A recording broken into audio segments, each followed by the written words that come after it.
Saya hormati para pejabat dari Kementerian Agama, Pak Dedi dan teman-teman, baik dari pusat maupun dari kabupaten kota ya. Yang saya hormati para pemimpin agama-agama yang hadir di antara tamu undangan. Yang saya hormati para kiai, para ulama, dan juga teman-teman dari PWNU maupun PJNU yang hadir, para tamu undangan yang lain yang saya hormati, alhamdulillah, terima kasih atas kehadirannya pada kesempatan hari ini. Saya mohon izin untuk bicara sambil duduk, karena pertama untuk menghemat tenaga, karena kegiatan saya hari ini agak banyak. Setelah ini saya harus segera lari ke bandara untuk keluar kota. Dan yang kedua, untuk mengurangi dorongan memancing tepuk tangan gitu, supaya jangan semua tidak perlu sering-sering tepuk tangan nanti.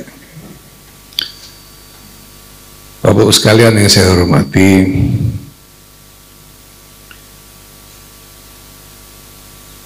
dunia ini telah sejak sekitar akhir abad ke-19 bergulir semakin cepat dalam satu proses yang sekarang kita kenal sebagai globalisasi. Sebetulnya merupakan satu konsekuensi alami dalam tanda kutip ketika teknologi-teknologi yang mempermudah hubungan antar kawasan menjadi semakin maju. Ketika teknologi transportasi, saya kira ini yang pertama kali muncul sebagai fenomena, menjadikan perhubungan antar kawasan ini semakin mudah. Disitulah dimulai pertemuan-pertemuan, encounter antara satu kawasan dengan kawasan yang lain, satu lingkungan budaya dengan lingkungan budaya yang lain.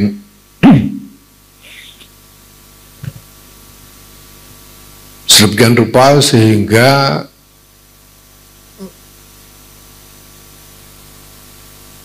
hal-hal yang tadinya merupakan pemisah tiba-tiba menjadi faktor penghubung. Lautan yang tadinya memisahkan benua-benua tiba-tiba menjadi faktor penghubung ketika ditemukannya teknologi kapal mesin. Dan sekarang kita mengalami globalisasi yang sedemikian jauh sehingga orang dari jarak yang sangat jauh terpisah di muka bumi ini bisa saling berhubungan secara real time, ya, secara langsung, nggak pakai nunggu. Saya waktu kanak-kanak itu di Rembang, tempat saya sana itu, di seluruh kabupaten yang punya pesawat telepon cuma 2 orang. Yang satu itu pesawat telepon punyanya bupati, dan satunya lagi punyanya kakek saya, karena kakek saya anggota MPR. Itu seluruh kabupaten cuma 2. Nah,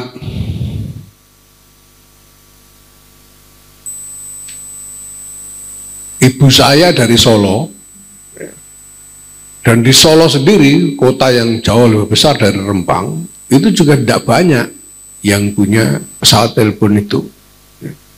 Sehingga kakek saya yang di Solo itu juga tidak punya pesawat telepon. Nah, ketika ingin melakukan hubungan telepon dari Rembang ke Solo waktu itu sekitar tahun 60-an, 64, 65, dari Rembang ini harus menelpon satu kantor yang letaknya di seberang jalan rumah kakek saya di Solo. Dan kantor itu adalah kantor DPC Partai Komunis Indonesia. Jadi waktu itu kalau ibu saya ingin menelpon ke rumah di Solo, menelpon kakek saya, menelpon ke kantor PKI itu dan minta tolong-nolong. Dan itu ya ada petugas yang dengan baik hati lalu menyeberang jalan memberitahu kakek saya kalau ada telepon dari Rembang dan kakek saya akan datang ke kantor PKI itu untuk menerima. Ya. Dan saya masih mengalami harus bersaling surat menyurat. Dulu itu ada istilah sahabat pena. Surat menyurat terus menunggu berhari-hari bisa dapat balasan. Lalu kemudian ada teknologi telegram sehingga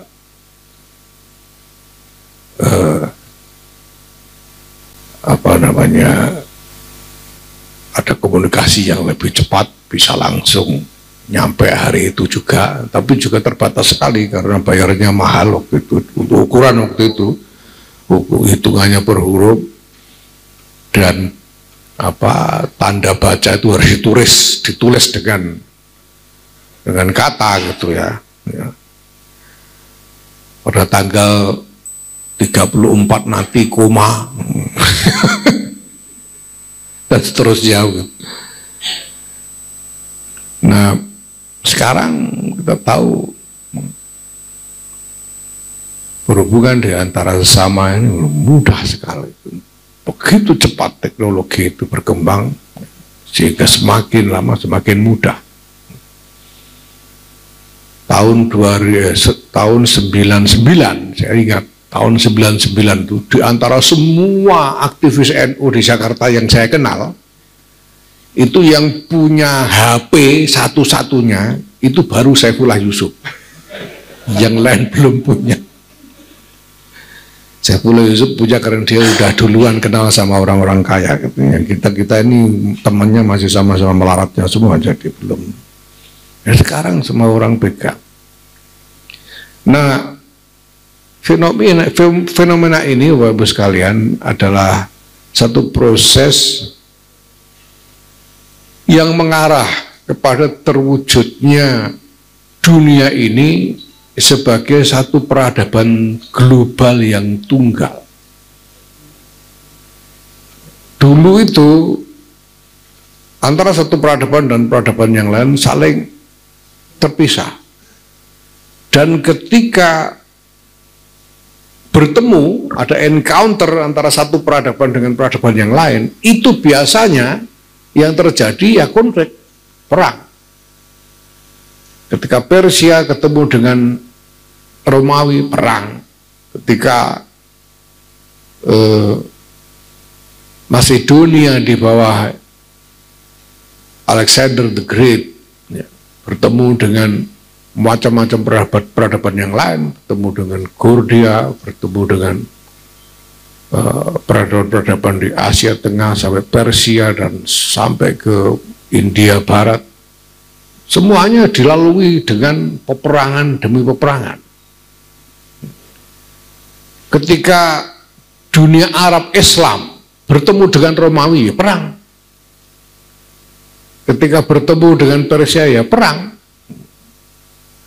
Karena antara satu peradaban dengan peradaban yang lain sebelum itu sama sekali tidak pernah, nyaris sama sekali tidak pernah mengalami persinggungan apapun.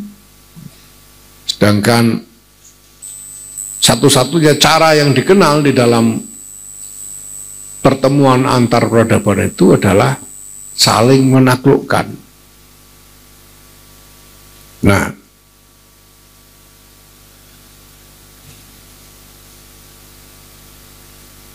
nyaris tidak ada cara untuk menyelesaikan konflik karena perbenturan antar peradaban itu selain dengan perang. Saya tidak tahu, ini mungkin perlu diteliti lebih jauh ini ya oleh para akademisi seperti Pak Ulil dan Pak Suhaidi ini. Ya, Rasulullah Muhammad SAW itu sebetulnya sejak sangat awal berusaha, kita tahu dalam catatan dari sunnah Rasulullah Muhammad SAW, percobaan untuk membuat solusi konflik melalui perjanjian. Ketika Kanjeng Nabi pertama kali tiba di Madinah dan tahu di sana ada kabilah-kabilah yang berbeda-beda, ada juga kabilah-kabilah Yahudi. Ada berapa Pak Oleh? 2 apa 3 kok Yahudi? 2 kabilah Yahudi. Kemudian ada Aus dan Khazraj yang sebelumnya secara rutin senantiasa berperang satu sama lain. Yang dilakukan Kanjeng Nabi berusaha membuat perjanjian di antara semua dengan apa yang kemudian sekarang kita kenal sebagai Piagam Madinah. Ketika Kanjeng Nabi pertama kali mengajak para sahabat untuk berumroh dan kemudian ada penolakan dari orang-orang Makkah, Kanjeng Nabi juga berusaha menyelesaikan benturan kepentingan itu dengan perjanjian yang kemudian kita kenal sebagai perjanjian Hudaibiyah. Dan juga bahkan ketika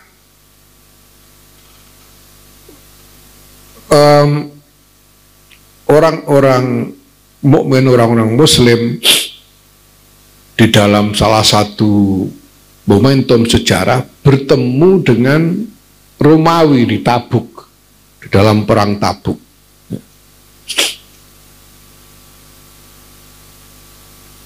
Kisah tentang ini selama ini lebih banyak didominasi oleh riwayat tentang orang-orang yang terlambat berangkat, yang kemudian diwajibkan bertobat, ya, berangkat untuk ikut dalam perang Tabuk itu. Tetapi ada satu sebetulnya hal yang saya kira jauh lebih penting dari yang lain-lain, yaitu bahwa dalam momentum yang disebut perang Tabuk itu sebetulnya tidak terjadi pertempuran. Kenapa? Karena Kanjeng Nabi kemudian membuat perjanjian perbatasan dengan Romawi. Saya kira ini adalah satu hal yang perlu digali itu riwayatnya dan kita angkat sebagai inisiatif yang setahu saya belum pernah terjadi sebelumnya di dalam sejarah peradaban itu. Karena sebelumnya itu ya konflik aja. Dan biasanya konflik itu diselesaikan melalui perbesanan gitu. Biasanya kalau ada 2 kerajaan yang saling bermusuhan lalu menyelesaikan konfliknya dengan mengawinkan anak-anak rajanya satu sama lain, kira-kira begitu. Nah, dunia ini tadinya memang merupakan rimba pertempuran saling menaklukkan antara lingkungan-lingkungan budaya dan peradaban yang berbeda-beda, antara kelompok-kelompok identitas yang berbeda-beda. Kalau ketemu ya tempur aja, tidak ada cara selain saling bertempur. Dan tidak semuanya soal agama. Agama ini kalau kita lihat dari keseluruhan lanskap pertarungan antar peradaban, udah masa lalu, sebetulnya cenderung lebih merupakan embel-embel.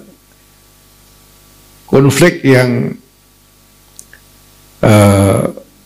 sejati ini terjadi karena masalah-masalah yang terkait dengan teritori dan sumber daya dan dipicu oleh persepsi tentang ancaman satu sama lain. Ketika ada dua kekuatan militer yang bertetangga, ini satu sama lain melihat tetangganya sebagai ancaman. Ini yang terjadi. Ya. Maka misalnya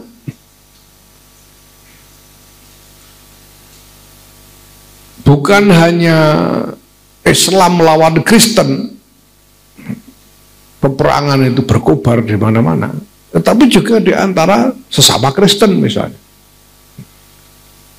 Sebelum Perang Dunia Pertama itu ada satu masa yang oleh banyak orang sering disebut sebagai zaman merkantilis, ketika kerajaan-kerajaan Eropa saling berebut tanah jajahan dan berebut dominasi transportasi laut. Itu ya satu kerajaan dengan yang lain ya, tempur satu sama lain di semua front. Spanyol melawan Inggris itu di semua front, ya darat, laut, dan udara. Cuma waktu itu belum ada pesawat terbang sehingga ya belum ada konflik di udara, itu mungkin belum ada.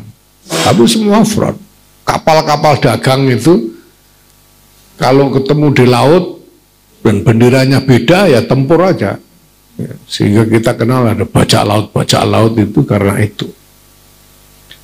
Pendek kata, dunia ini adalah rimba pertarungan antar identitas tanpa aturan sama sekali. Pokoknya kalau ketemu ya tempur, kalau ketemu tempur, begitu seterusnya. Sampai berpuncak pada terjadinya Perang Dunia Pertama, ketika sejumlah kekuatan militer besar membangun aliansi untuk berkonflik melawan aliansi yang lain. Dan ini menjadi trauma besar bagi dunia, karena korbannya itu enggak pernah terjadi sebelumnya dalam segi ukuran. Perang Dunia Pertama itu korbannya baik kombatan maupun non-kombatan, baik orang sipil maupun tentara, itu tidak kurang dari 21 juta. Di dalam peperangan yang berlangsung sekitar 4 tahun, mulai 1914 sampai 1918.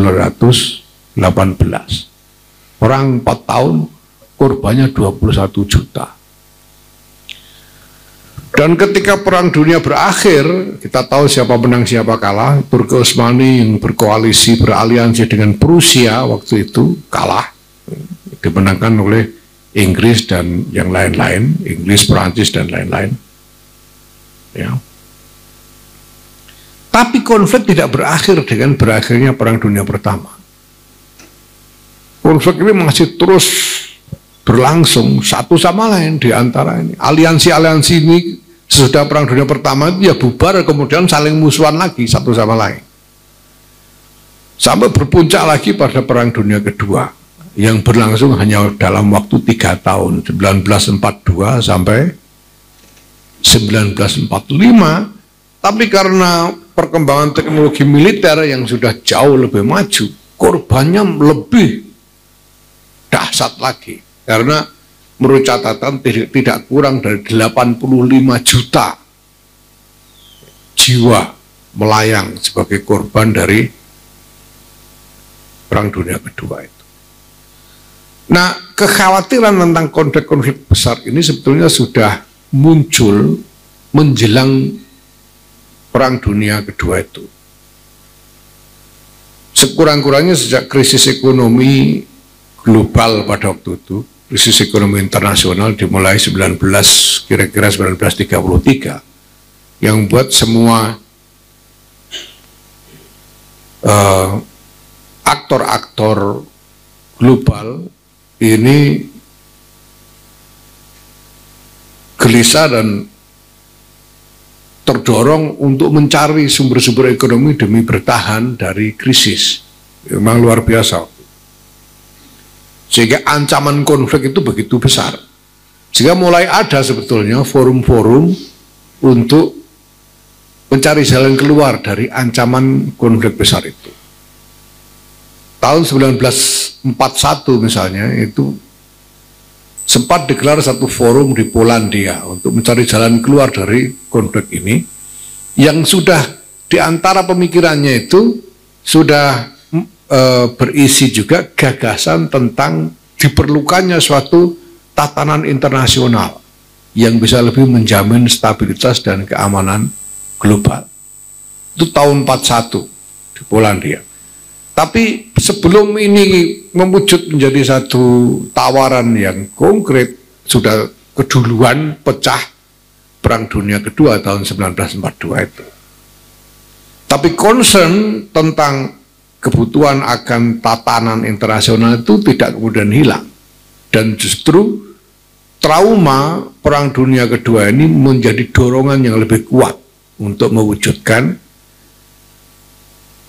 satu platform yang bisa menjadi dasar bagi tatanan internasional yang lebih aman. Sehingga segera sesudah Perang Dunia Kedua itu ditandatanganilah satu piagam yang merupakan yang diasumsikan atau didudukkan sebagai konsensus internasional, konsensus politik internasional, ditandatangani oleh pemimpin 9 negara, saya lupa ada berapa itu, di San Francisco pada tanggal 26 Juni 1945, yang kemudian disebut sebagai United Nations Charter, Piagam Perserikatan Bangsa-Bangsa.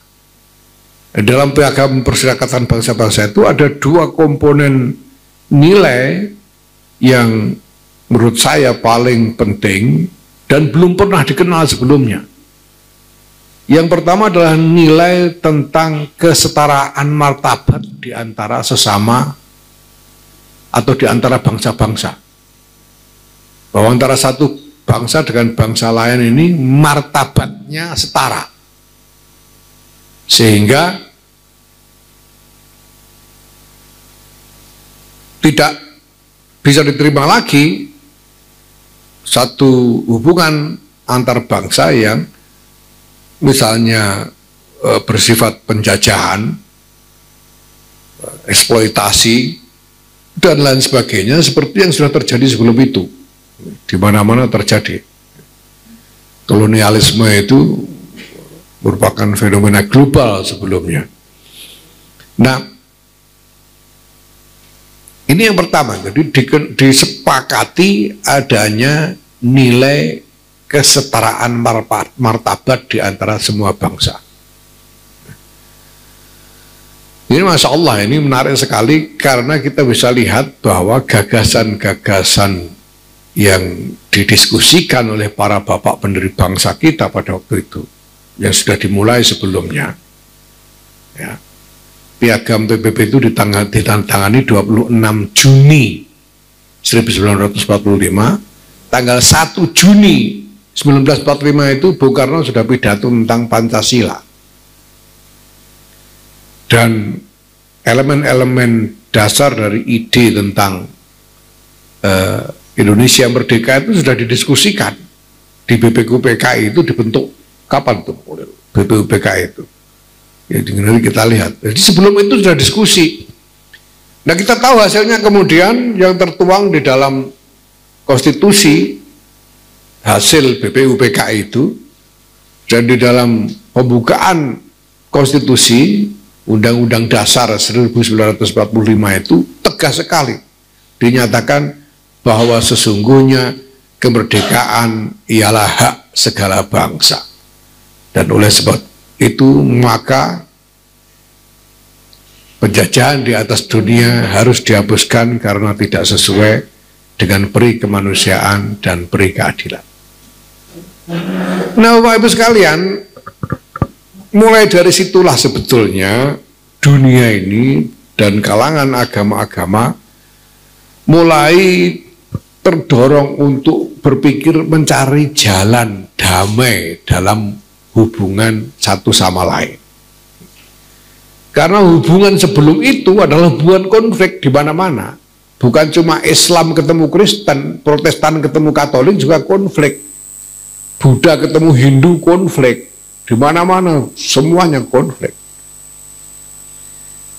Nah, karena ada kebutuhan, ada aspirasi tentang perdamaian yang kemudian dituangkan dalam satu platform konsensus politik internasional yang kuat, yaitu PBB itu, piagam PBB itu, maka kemudian dorongan untuk mencari jalan ini menjadi juga semakin kuat. Walaupun tidak berkembang ya sangat cepat, tapi mulai pelan-pelan mulai tumbuh. Nah, ya Pak Kamar, saya Pak Kamar, selamat datang Pak Dirjen Bimas Islam, Pak Kamaruddin Amin. Ya,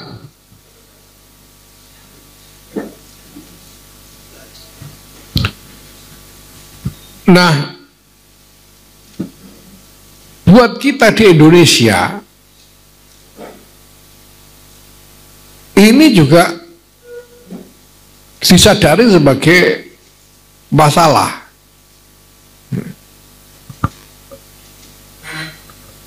Karena sejak awal,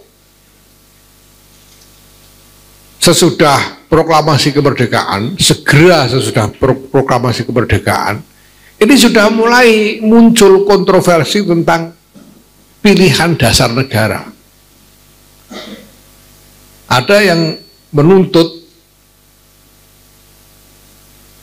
dipakainya dasar negara Islam untuk Indonesia.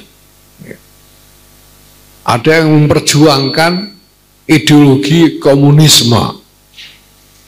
Ada yang memperjuangkan ideologi-ideologi lain, sosialisme dan lain-lain.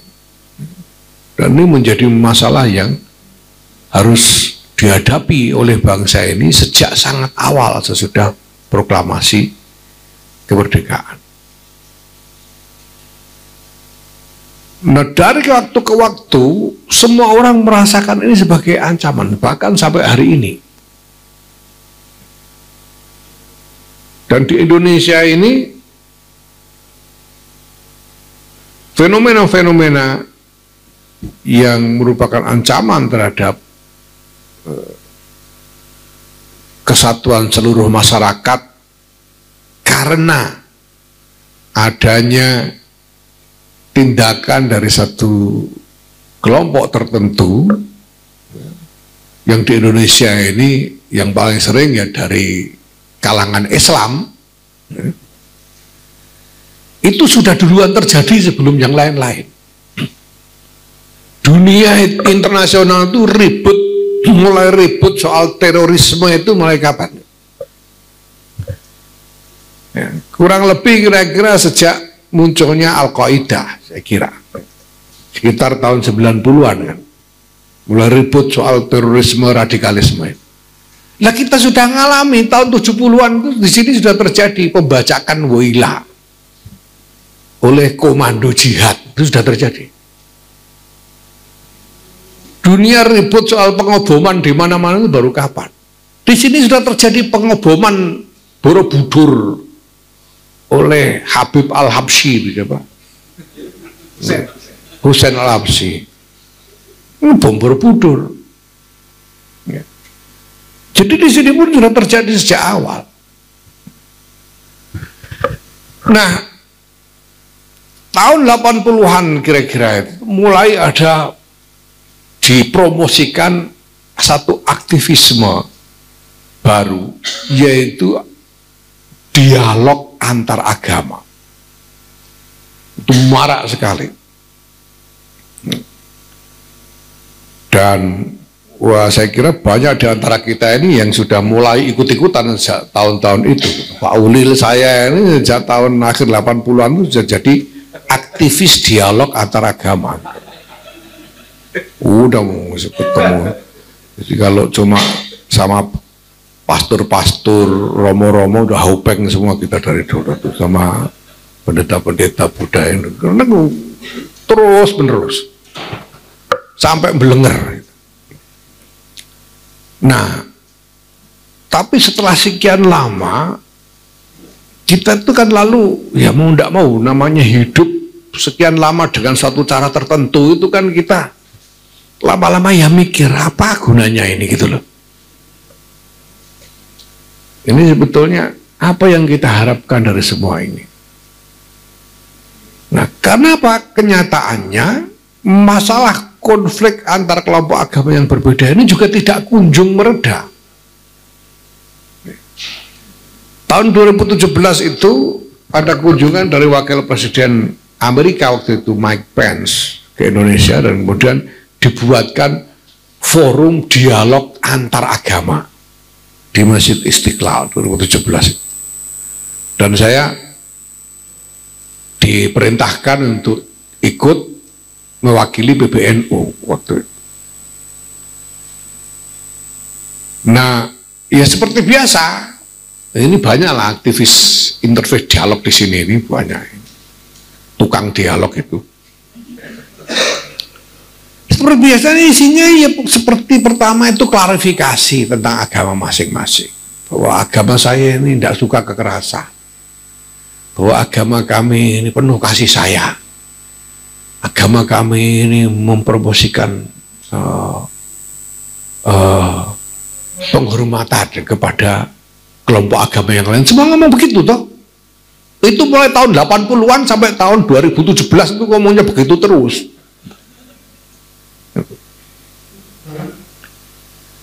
Lah, saya kebetulan dapat giliran agak akhir lah.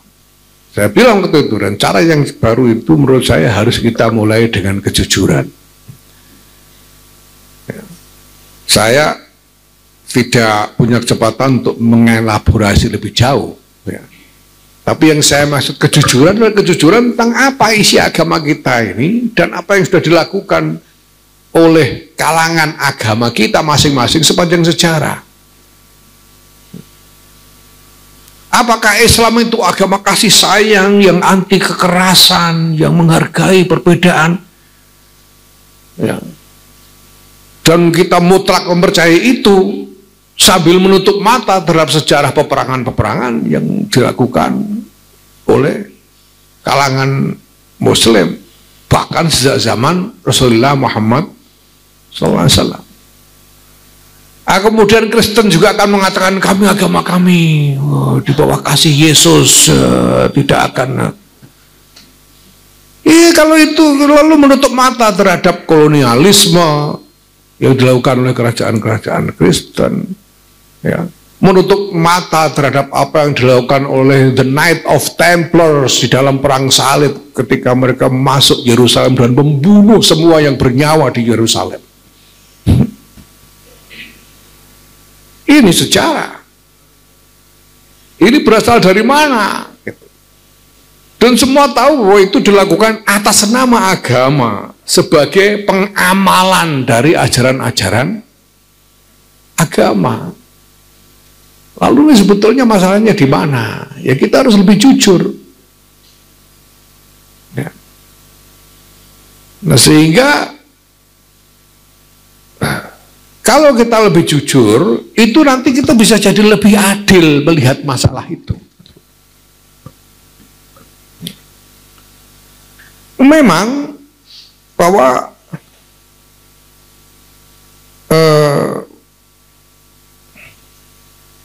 agama-agama itu mengajarkan banyak nilai-nilai mulia. Sudah jelas agama itu ajaran utamanya adalah mengenai nilai-nilai mulia bagi umat manusia.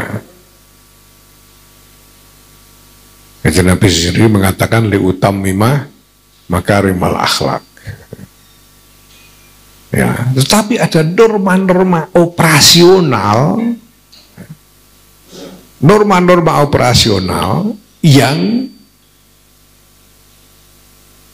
membolehkan bahkan menganjurkan konflik dan kekerasan. Nah, semua ini harus diurai dengan jujur karena terjadi di semua agama.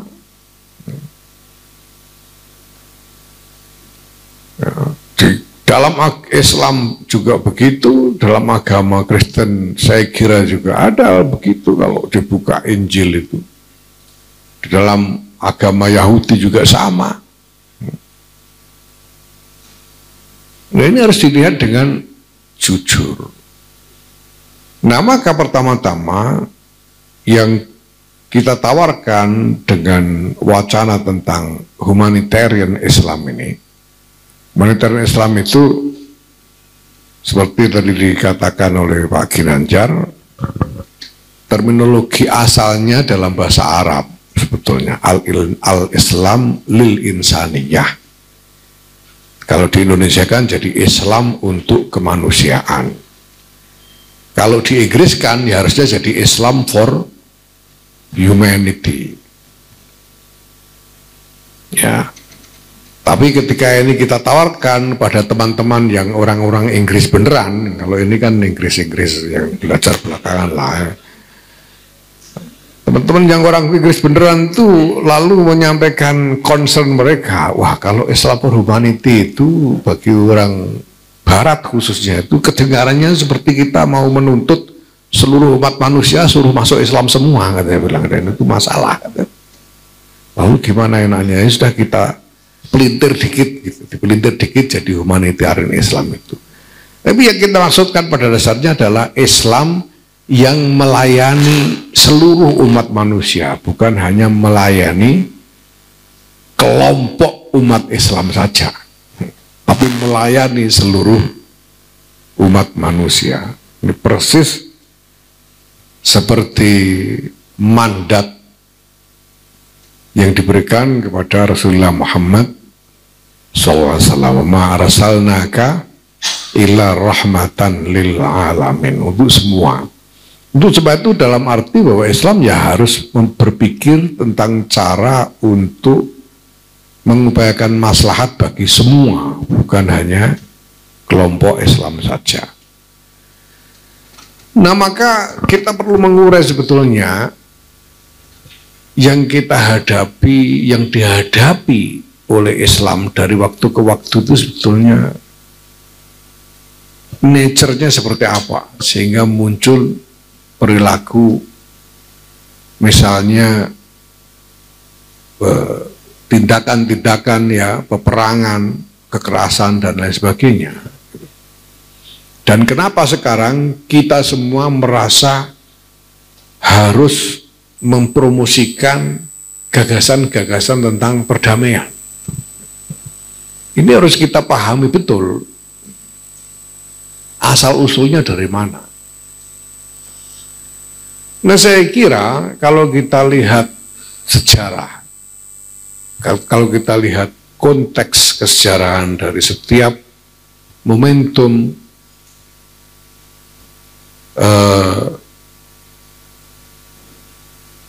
pertemuan antara Islam dengan kelompok yang lain, maupun antara satu agama dengan agama yang lain yang berbeda, ya.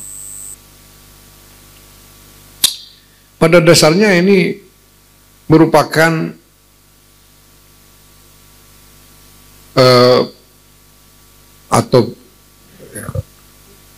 pada dasarnya norma yang diterapkan di dalam menanggapi pertemuan dengan kelompok yang berbeda itu adalah norma tentang survival, bertahan dari ancaman. Norma untuk bertahan dari ancaman. Kalau diserang bertahan. Nah, karena ancamannya itu dianggap permanen, lalu diperbolehkan melakukan preemptive strike. Preemptive strike itu jihad hujumi itu. Nah, menyerang tanpa provokasi. ekspansionis, karena ancaman dianggap imminent, dianggap ada terus-menerus dan tak terelakkan. Ini saya kira yang terjadi selama ini. Sepanjang sejarah itu seperti itu. Ketika ada ancaman, bertahan. Kalau ancaman dianggap permanen dan imminent, ya lalu menyerang duluan gitu. Boleh menyerang duluan. Dan itu ada di semua wawasan agama, bukan cuma Islam. Nah, kenapa sekarang kita harus bicara, kita merasa perlu bicara tentang perdamaian? Ya. Nah, ini harus kita pahami juga. Sekarang ini kita merasa perlu bicara perdamaian karena semua orang melihat bahwa dunia tidak lagi mampu menanggungkan konflik kekerasan lebih lama, lebih banyak, dan lebih besar lagi. Di tengah dunia global yang semakin tersambung satu sama lain ini, konflik di satu kawasan itu berpotensi akan dengan mudah sekali menyebar ke seluruh dunia dan memicu konflik besar-besaran. Kita sudah melihat itu terjadi.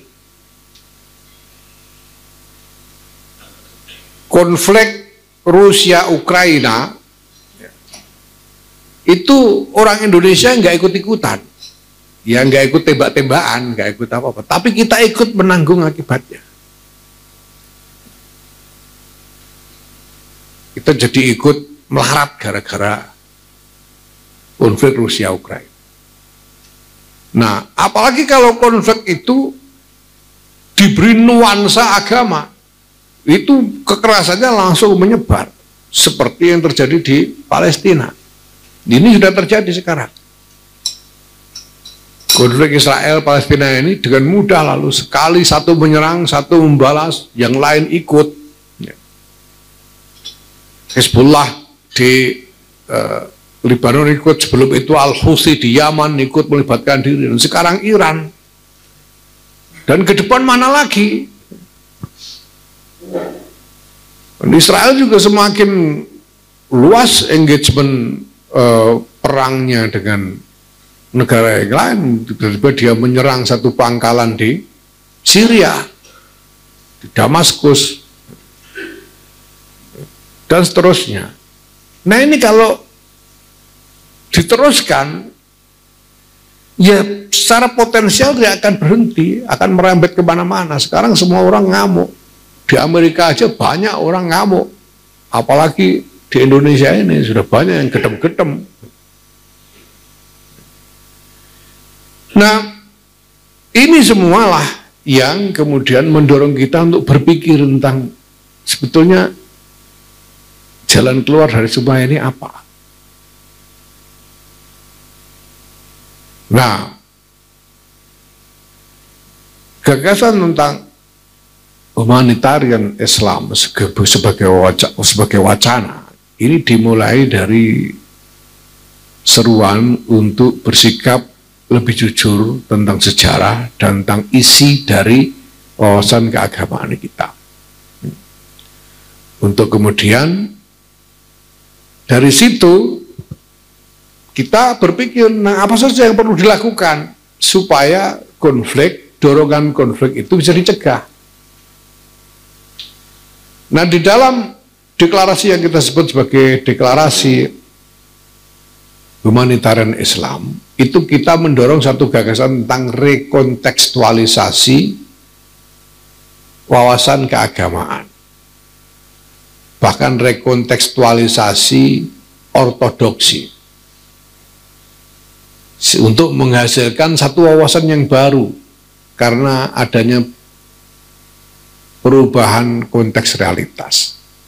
Prinsip usulnya adalah al-hukmu yaduru ma'illatihi wujudan wa adama. Nah, karena kita tahu bahwa peradaban ini nature-nya ya, hakikahnya itu, tabiahnya itu sudah berubah sama sekali, maka seharusnya hukum-hukum ini juga harus disesuaikan, dikontekstualisasikan.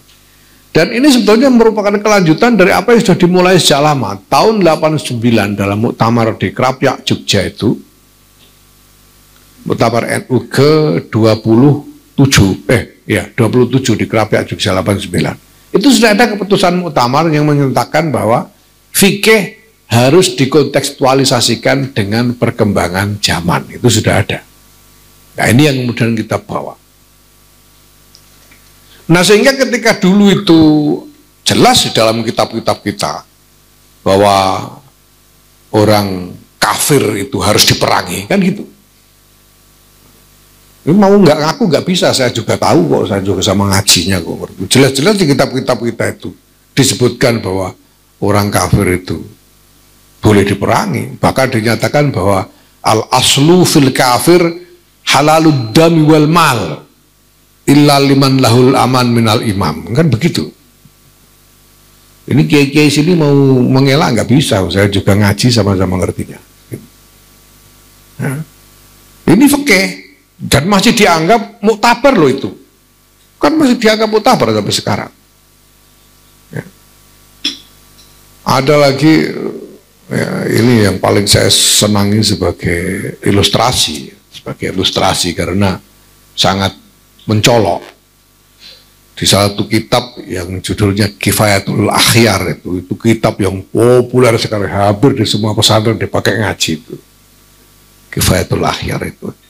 Di situ disebutkan bahwa orang-orang kafir dhimmi, ya, itu misalnya mereka diwajibkan memakai tanda khusus, apakah berupa selendang atau ikat pinggang dalam warna tertentu yang menunjukkan bahwa dia itu kafir dhimmi.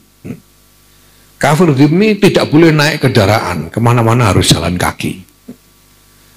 Tidak boleh melewati jalanan yang biasa dilalui oleh orang-orang mukmin. Itu ada begitu. Itu masih dipakai ngaji sampai sekarang, paling enggak pasaran ngaji posonan itu masih dipakai. Itu fakihnya. Ini kalau tidak dikontekstualisasikan, kan repot ini, itu gimana?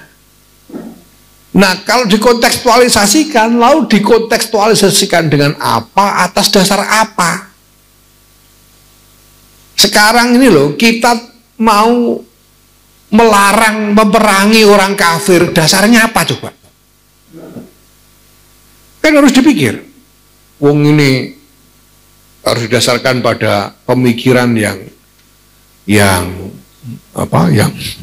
muktabar juga, melalui satu proses keilmuan yang bisa dipertanggungjawabkan. Ya. Nah, kalau kita lihat berbagai macam wawasan keagamaan yang sekarang terasa mengganjal itu adalah wawasan keagamaan yang mapan di dalam konteks masa lalu yang lama. Nah, kita harus pahami apa konteks yang melahirkan wawasan keagamaan semacam itu. Kenapa dulu sampai ada lahir wawasan bahwa al-aslu fil kafir halalud dami wal mal, itu dulunya gimana? Kenapa ada wawasan sampai kayak yang di Kifayatul Akhyar itu? Nah, kalau kita lihat, ini sebetulnya terkait dengan konstruksi peradaban pada masa itu, yang tadi saya sebutkan sebagai rimba pertarungan antar identitas tanpa aturan sama sekali. Pokoknya kalau beda ya musuh, saling mengeliminasi. Dulu kan begitu. Dan itu bukan cuma Islam sama non-Islam saja, semuanya yang lain juga sama. Jadi cara orang hidup pada masa itu memang begitu. Ya. Itu sebetulnya kafir dhimmi itu siapa sih kafir dhimmi? Kalau kita perhatikan sejarahnya, kafir dhimmi itu orang macam apa dulu? Kafir dhimmi itu adalah pribumi di wilayah yang sudah ditaklukkan oleh penguasa Muslim, tapi pribuminya ini tidak mau masuk Islam. Itu yang kemudian kalau dia mau berikrar setia kepada penguasa Muslimnya, dia harus dilindungi. Ada dalam jaminan penguasa untuk dilindungi ini kafir dhimmi. Orang-orang pribumi jajahan itu orang kafir dhimmi. Cuma lalu diberi jalan keluar, kalau mau masuk Islam ya jadi warga negara sepenuhnya. Tapi kalau masih kafir ya dilindungi atas jaminan dari penguasa, tapi haknya tetap warga negara kelas 2 itu tadi. Tidak boleh naik kendaraan, harus lewat. Sampai ada di kitab disebutkan kalau jalan ketemu orang kafir itu disunahkan untuk dipepet sampai ke pinggir, itu kan ada itu kitab begitu. Ada begitu itu. Nah logikanya persis sama dengan logika kolonialisme. Ya.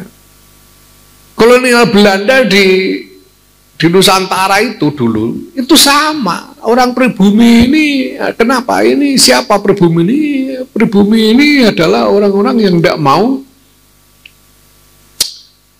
menerima identitas Eropa, dan Eropa sendiri memang tidak mau memberi, sehingga statusnya sama. Di kantor-kantor gubernur dulu itu, kantor-kantor pemerintah Belanda, ini dipidatokan oleh Pak Prabowo juga berapa yang saya dengar itu ada tulisan pribumi dan anjing dilarang, anjing dan pribumi dilarang masuk. Pak Prabowo malah ngerti bahasa Belandanya, saya nggak ngerti itu. Anjing dan pribumi dilarang masuk. Itu ada. Jadi sama. Mindsetnya itu sama. Mindset kolonial itu sama. Ya. Nah, jadi memang dulu itu tidak ada wawasan kesetaraan martabat, itu tidak ada. Dalam praktek itu tidak ada. Walaupun sebetulnya Rasulullah Muhammad SAW itu sejak awal itu sudah mengingatkan tentang itu, tetapi operasionalisasinya itu tetap dalam kerangka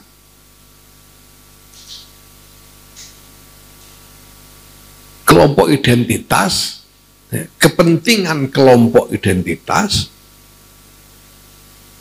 yang kurang lebih tidak ramah kepada kelompok identitas yang berbeda. Operasionalisasinya itu.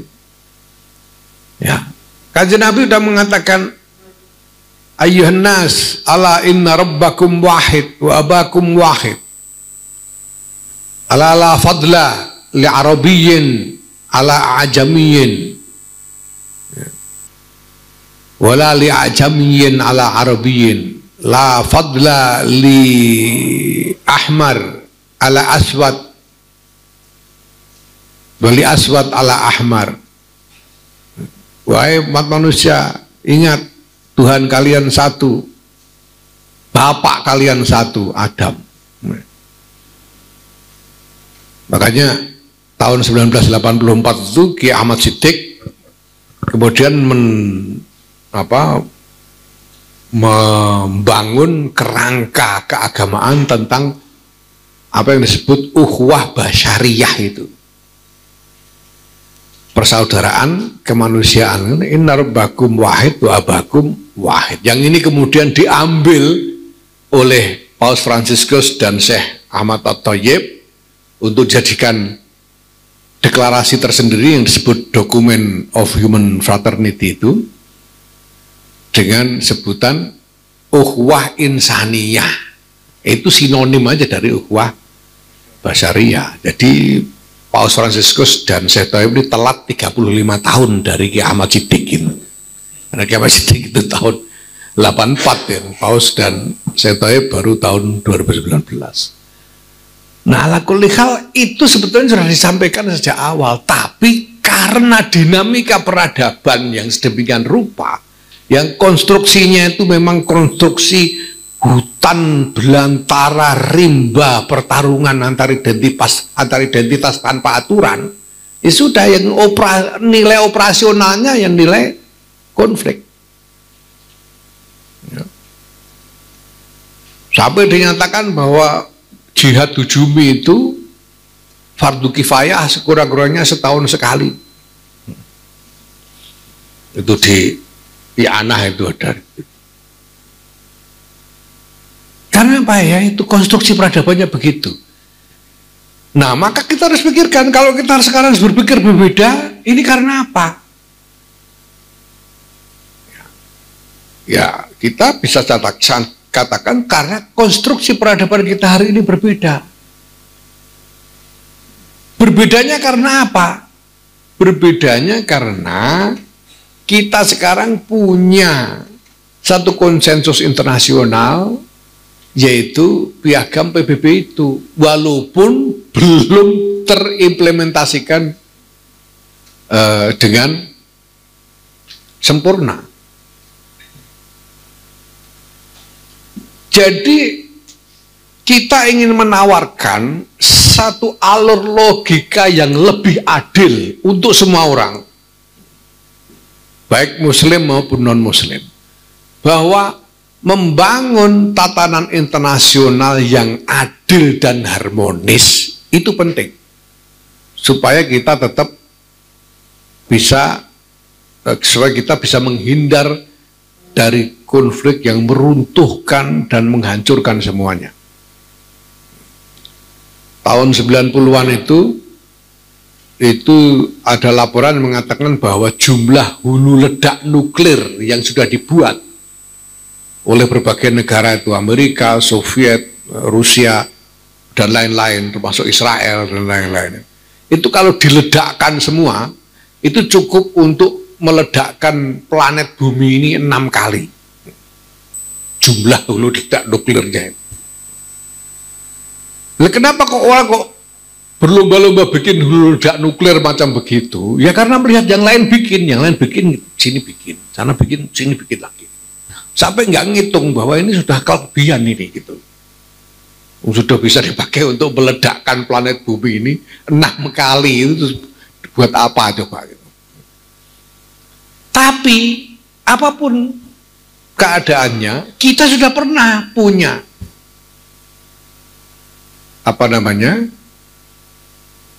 konsensus internasional yang menuntut semua pihak setia kepada prinsip-prinsip yang ada di situ, yaitu prinsip kesetaraan martabat dan prinsip tentang, yang kedua adalah prinsip tentang batas kedaulatan negara yang tidak boleh dicampuri oleh negara lain. Ini sebetulnya dua hal yang tidak pernah ada preseden. Seperti saya katakan tadi, sebelumnya tidak ada kesetaraan martabat, itu tidak ada. Tidak ada di dalam realitas. Tidak dikenal. Apalagi kesetaraan hak sebagaimana yang kemudian dinyatakan dalam UDHR, Universal Declaration of Human Rights, itu tidak ada. Kesetaraan hak dan martabat itu tidak ada. Tidak dikenal dalam sejarah Islam, tidak dikenal dalam sejarah Kristen, tidak dikenal di dalam sejarah Yahudi, sejarah Hindu, Buddha, dan lain-lain. Sebelumnya tidak dikenal.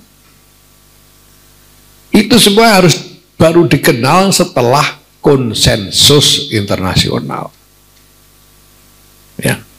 Nah, sehingga kalau kita kembali ke sana, kita lalu bisa melihat bahwa ini sebetulnya tanggung jawab semua orang secara setara. Walaupun di Indonesia ini mayoritas Muslim, ya, Ya ini adalah tanggung jawab dari semua pihak, bukan cuma umat Islam di Indonesia. Nah, di tempat-tempat yang mayoritas non-Muslim di Indonesia ini juga ada, seperti di Bali maupun di misalnya Sulawesi Utara dan lain sebagainya, NTT, ya semua juga harus mengupayakan ya, terwujudnya kesepakatan ini. Begitu juga di negara-negara yang lain, seperti di Amerika itu, mereka tidak bisa hanya menuntut-nuntut supaya orang Islam jadi moderat. Orang-orang Kristen yang mayoritas di Amerika juga harus jadi moderat. Begitu juga yang lain-lain. Orang-orang Hindu di India ya tidak bisa hanya menuntut supaya orang Islam jadi moderat. Orang Hindunya juga harus jadi moderat. Dasarnya apa? Dasarnya adalah kesepakatan internasional. Karena kalau tidak, kita akan kembali kepada konstruksi peradaban sebelumnya. Ya saling bunuh, saling serang begitu saja. Sampai ada yang duluan habis. Itu yang terjadi sebelumnya. Nah, sebetulnya Indonesia ini lahir dengan visi yang nyaris sepenuhnya kongruen dengan visi Piagam PBB itu. Itulah sebabnya Bung Karno misalnya juga sangat aktif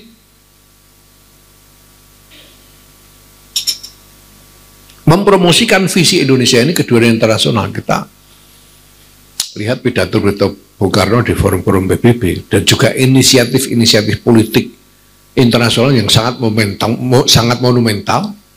Salah satunya masih dikenang sampai sekarang, yaitu Konferensi Bandung, Konferensi Asia Afrika, yang isinya itu Dasasila, itu isinya itu persis itu, tentang kesetaraan martabat, tentang kedaulatan bangsa yang tidak boleh dicampuri oleh yang lain, ya, dengan batas-batas yang jelas, perbatasan yang jelas, itu yang diperjuangkan. Nah, kalau kita kembali ke sana, ya semua orang harus tanggung jawab. Kalau ada, ya misalnya ada terorisme seperti Al-Qaeda, seperti ISIS misalnya, ya jangan hanya lalu menuding kepada Islam. Yang lain harus tanggung jawab. Amerika jelas harus tanggung jawab. Tahun 2018-2019 itu dalam sejumlah kesempatan, diskusi-diskusi, saya sudah sampaikan bahwa lahirnya ISIS itu tidak lepas dari invasi Amerika ke Irak. Dan saya katakan, kalau Indonesia diinvasi seperti yang dialami oleh Irak itu, wallahi saya akan jadi teroris, saya bilang. Dan saya akan galang Ansor Banser ini jadi teroris semua gitu, kalau Indonesia diinvasi kayak Irak itu, saya bilang. Jadi ini soalnya bukan soal ada ajaran agama yang radikal atau tidak radikal. Ini soal elat, ya. Soal keadaan apa yang dihadapi. Nyatanya ketika kita sudah proklamasi, kemudian Nika mau balik menguasai Indonesia lagi, fatwa Hadratus Syekh adalah fatwa perang sabil, jihad fisabilillah. Sampai kemudian ada salah seorang yang diasumsikan Banser, ya, meledakkan mobil jenderal Inggris, itu terorisme itu. Mobilnya jenderal Inggris itu diledakkan, kan terorisme, teroris ini. Ya gimana lagi, karena kita berdaulat tiba-tiba mau mau dikuasai lagi. Ini masalah-masalah begini. Nah, sehingga kita mendudukkan masalahnya dengan lebih adil, semua menyadari tanggung jawab masing-masing untuk menegakkan prinsip bersama ini. Ya. Tahun 2019 kita sudah membuat fatwa dari hasil Basul Masail bahwa kategori non-muslim atau kafir itu tidak lagi relevan dalam konteks negara bangsa modern, karena setiap warga negara harus setara di depan hukum. Ya, tidak boleh lagi ada diskriminasi, tidak boleh ada segregasi, apalagi penjajahan itu tidak boleh, karena semua harus setara di depan hukum. Agama tidak boleh dijadikan alat ya, untuk menuntut supremasi, karena semua harus setara di depan hukum. Nah ini Bapak, ya. Ini semua yang sekarang sedang kita tawarkan dengan wacana humanitarian Islam. Dan alhamdulillah kita sudah mendapatkan sambutan yang luar biasa secara internasional. Ya. Sudah terbit di Eropa dari satu penerbitan terbesar di Eropa, yaitu The Brill, satu buku tentang humanitarian Islam yang merupakan kumpulan tulisan-tulisan dari satu lingkaran akademik di Eropa yang dipimpin oleh Profesor Rudiger Lorger dari Universitas Wiener, Austria. Dan teman-teman yang konferensi internasional yang akan kita gelar tanggal 5 November itu nanti, itu sebetulnya gagasannya ditawarkan oleh teman-teman akademisi dari Amerika. Ya, ada Profesor Robert Hefner dari Universitas Boston, Amerika. Kemudian mengajak teman-temannya dan menawarkan bagaimana kalau kita bikin konferensi akademik tentang humanitarian Islam, dan kita setujui. Karena ini adalah cara berpikir yang lebih masuk akal daripada sekedar bertukar kata-kata manis di dalam forum-forum dialog antar agama seperti selama ini kita lakukan. Daripada gembar-gembor soal moderasi yang tidak jelas. Paradigmanya itu tidak jelas. Moderat itu seperti apa sebetulnya? Moderat itu kan tengah-tengah gitu ya. Makanya ada Islam wasatiyah, tengah-tengah.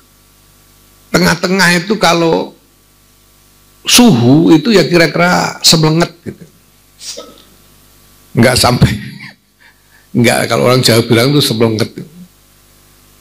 Enggak sampai mendidih tapi juga tidak dingin, ya tengah-tengah. Itu moderat. Tapi ukurannya apa? Ya. Kutub sananya apa, kutub sininya apa? Itu yang tidak pernah jelas. Maka sebetulnya lebih masuk akal kalau kita bicara tentang konteks konstruksi peradaban. Ya. Kalau ini kita bedah, Pak, ini semua kategorisasi, banyak dari kategorisasi yang mengkotak-kotakkan kita itu sebetulnya artifisial, dibuat untuk kepentingan politik jangka pendek. Kategorisasi moderat dan radikal itu artifisial, asal usulnya dari mana?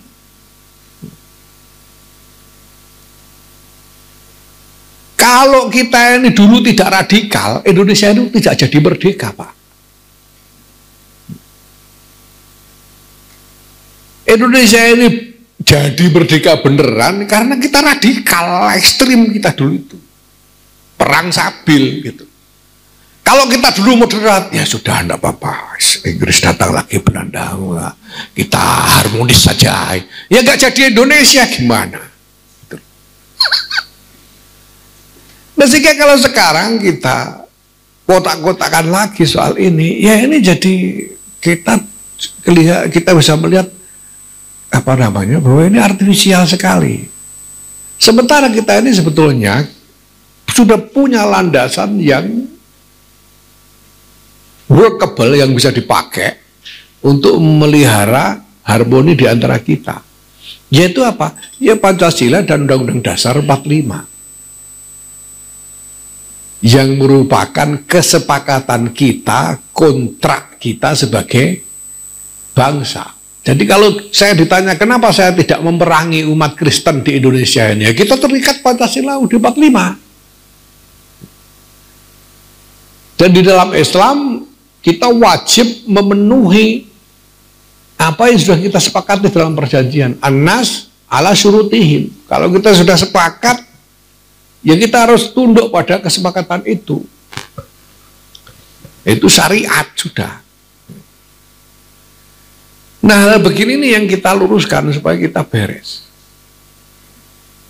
Ya. Supaya kita tidak lagi terkotak-kotakkan di dalam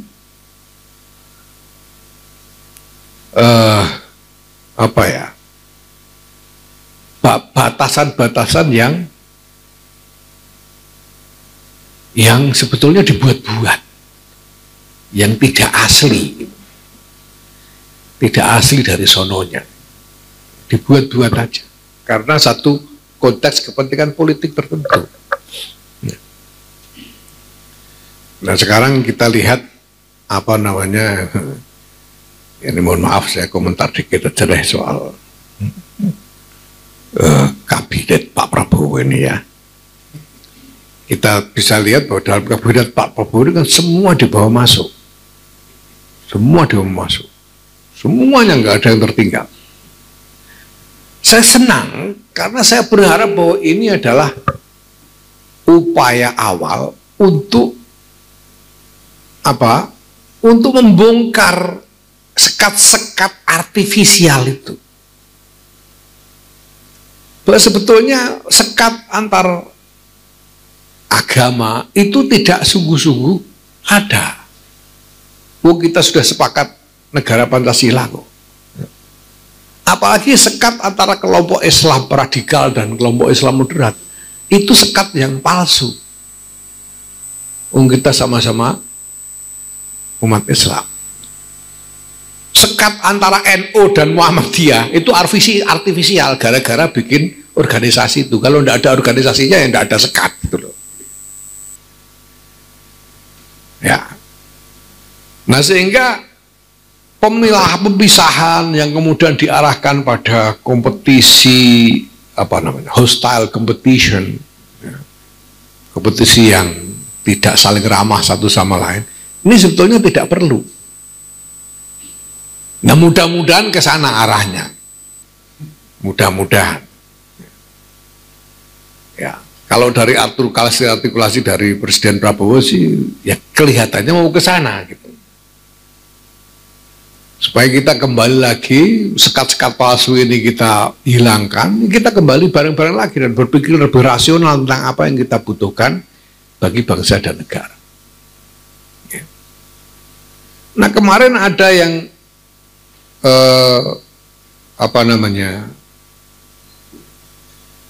yang mengkritik, mengajukan kritik terhadap inisiatif NU tentang peradaban dan humanitarian Islam ini. Kritiknya itu kenapa kok hanya soal politik? Kenapa tidak bicara masalah-masalah pendidikan, ekonomi dan lain-lain gitu? Ya. Nah ini sekarang saya mau jawab secara publik ini. Kenapa kita memusatkan pada politik pada titik ini? Pada tahap ini, karena ancaman yang pertama kali datang memang dari politik. Ancaman konflik itu dari politik. Ya. Soal yang lain-lain itu cuma soal alasan di dalam soal memformulasikan alasan di dalam perebutan sumber daya yang berujung pada kompetisi politik. Kalau kita bicara soal pendidikan misalnya, Ya, soal pendidikan misalnya. Ini juga sebetulnya pada dasarnya itu soal bagaimana menyediakan akses kepada sumber daya melalui pendidikan. Setelah mendapatkan akses, lalu bisa punya modal untuk mengejar capaian-capaian politik. Itu sebabnya banyak gus-gus, kiai-kiai minta ada undang-undang pesantren supaya ada akses kepada sumber daya negara, kan gitu. Hal macam itu. Ekonomi apalagi, lingkungan hidup apalagi. Apa yang dilakukan oleh aktor-aktor konflik dalam sejarah peradaban umat manusia selama ini? Perebutan sumber daya. Yang pertama-tama kita harus atasi terlebih dahulu adalah tatanan untuk mengatur kompetisi itu sendiri supaya damai. Karena kalau tatanan kompetisi tidak diatur, ya percuma ngatur yang lain-lain itu percuma. Gitu. Karena perdebatan tentang tema-tema yang lain selain politik itu malah jauh lebih abstrak lagi. Tema perdebatan tentang pendidikan, abstrak sekali. Pendidikan macam apa yang sampean inginkan? Tema tentang ekonomi, tema lingkungan hidup itu abstrak sekali. Abstrak sekali. Ketika dikaitkan dengan realitas hidup dari manusia-manusianya.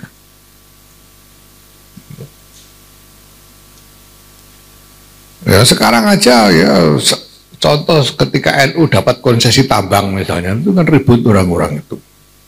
Ya. Kemudian NU digugat kenapa menerima konsesi tambang ini dengan alasan lingkungan hidup. Padahal tambang ini dieksploitasi sudah sekian lama dan pelaku-pelaku eksploitasinya tidak pernah mendapatkan gugatan politik sekuat dan sebesar yang dialami oleh NU gitu. Jadi ini sebetulnya masalahnya tambangnya apa NU-nya? Ini masalah nggak boleh ngambil tambang atau masalah NU nggak boleh kaya, kan gitu? Nggak jelas. Tambang itu mereka yang menjadi penguasa-penguasa tambang udah sejak kapan?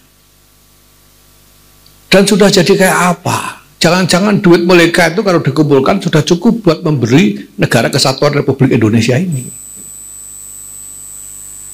Dan tidak pernah dipersoalkan. Puluhan tahun tiba-tiba ketika NU dibagi, NU-nya diembatkan gitu kan. Ini jadi abstrak sekali. Dan secara keseluruhan misalnya, kalau kemudian sumber daya alam, saya pernah diskusi tentang ada seorang teman di Inggris,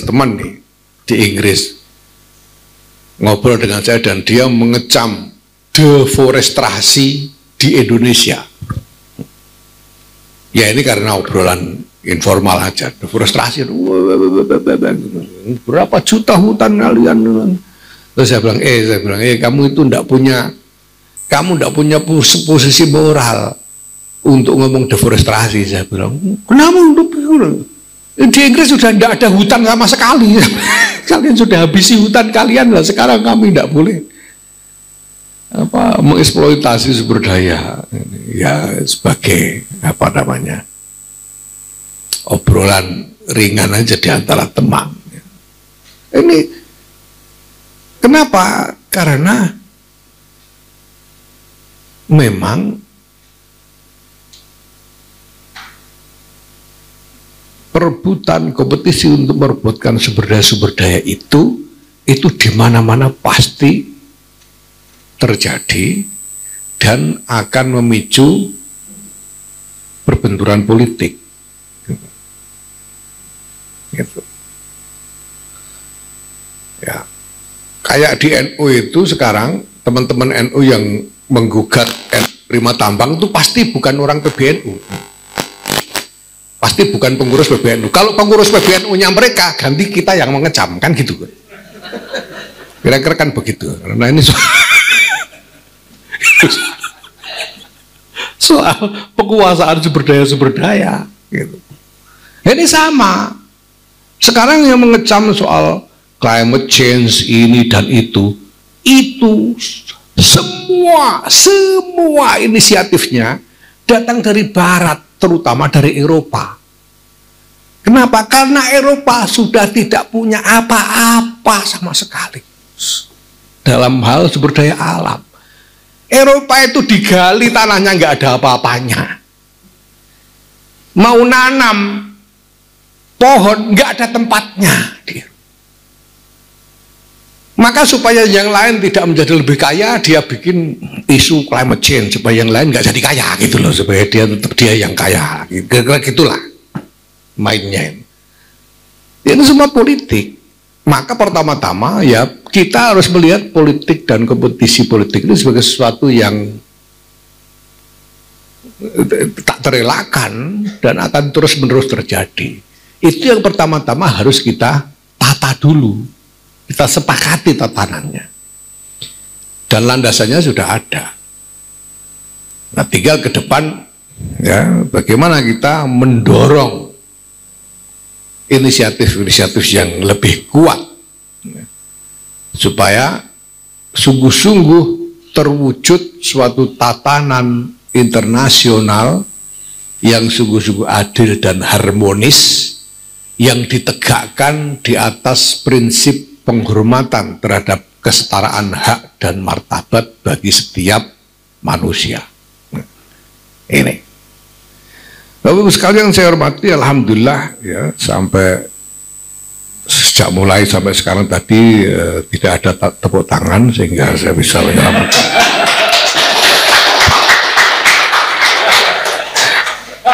Ya. Dan memang tidak cukup topik ini tidak cukup dibicarakan hanya dalam waktu yang terbatas ya. Kita harus banyak lakukan ini inisiatif-inisiatif seperti ini secara serial ya, dan apa namanya ya, saya bilang pada teman-teman kalau ngomong soal ini saya bicara dari A sampai Z, ini teman-teman udah lulus doktor semua saya kira gitu, karena memang ini perjalanan panjang sekali. Perjalanan kalau kita bicara soal NU, ini udah sejak awal. Ini wawasan yang dibangun sejak awal didirikannya NU. Kalau bicara soal keterlibatan saya pribadi saja, ya, tentu bukan cuma saya kan, ada banyak yang lain juga terlibat. Saya sendiri baru ikut-ikutan sungguh-sungguh terlibat dalam urusan ini, itu baru mulai 2011. Saya sendiri sudah terlibat sekitar 13 tahun terakhir ini. Dan gagasan ini berkembang, berevolusi, dan terus-menerus maju sebagai satu wacana. Maka ya ini adalah wawasan yang luar biasa, skalanya luar biasa besar. Nanti akan ada pekerjaan besar tersendiri, ini harusnya ya, Pak Ulil, Pak Soedi dan teman-teman ini untuk mengumpulkan ini semua menjadi satu serial dokumentasi yang bisa menggambarkan secara utuh ya, gagasan ini. Nah, apa yang saya sampaikan sekedar teaser aja supaya ini orang-orang Bogor juga pernah dengar lah ini kayaknya. Nah, ya. Dan nanti ketika ada hasil dari konferensi itu bisa di ini. Kemenak ini juga saya kira diam-diam sudah mulai berpikir Pak Kamarudin ini. Kira-kira ini gimana moderasi beragamanya mau diapakan, itu sudah mulai berpikir Pak Kamarudin. Ya, saya dengar sekarang ada nomenklatur baru agama maslahat. Nah, itu menarik itu. Ya. Ala kulli hal kita menghadapi masalah besar terkait hubungan antar kelompok ini, dan kita harus ketemu jalan keluar yang sungguh-sungguh nyata dari masalah ini. yang tidak cuma sekedar omongan manis, tapi sungguh-sungguh nyata menjadi satu strategi yang bisa kita jalankan untuk mencapai tujuan. Terima kasih. Wallahul muwaffiq ila aqwamit thoriq. Assalamualaikum warahmatullahi wabarakatuh.